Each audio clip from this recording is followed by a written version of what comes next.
संगवानी का खबर शामिल क्यों पिया। फैज़ मोहम्मद जखरानी की रिपोर्ट मुताबिक SSP इरफान समूह मंगनी बैदि ड्यूटी ते वापस।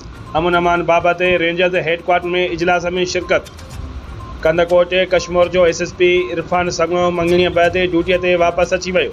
संदसि चवण आहे त अमन अमान बाबत इजलास लाइ रेंजर्स हेडक्वार्टर में शरीक आहियां। SSP कश्मीर कंदकोट इरफान समूह 37 सालनि जी उमिरि में मंगनी कई। मंगनी की तकरीब कराची में मुनक़िद कई वई। बुधायो पियो वञे त SSP इरफान समूह के मेमन खानदान में संग मिलियो आहे। संदसि शादी 3 महीननि बैदि कराची में थींदी। SSP इरफान समूह 1 फरवरी 1986 में लारकाने शहर में पैदा थियो। संदसि अबाणो घर लारकानो शहर आहे। पढ़ियल लिखियल खानदान से ताल्लुक़ रखे तो। संदसि भाउ मुख्तियार अहमद CSS अकेडमी हलाए थो ऐं ॿियो भाउ मुनीर अहमद समूह लारकाने में DIB इंचार्ज आहे।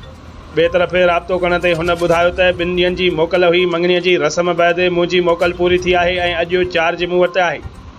अमन अमान बाबति कराची रेंजर्स हेडक्वार्टर में मीटिंग में आया। संदसि चवण हो त हू पंहिंजूं ज़िम्मेवारियूं निभाए रहियो आहे। सुभाणे इस्लामाबाद सेनेट में प्रोफेसर अजमल सावंत जे क़त्ल केस बाबति गॾिजाणीअ में शरीक थींदुसि।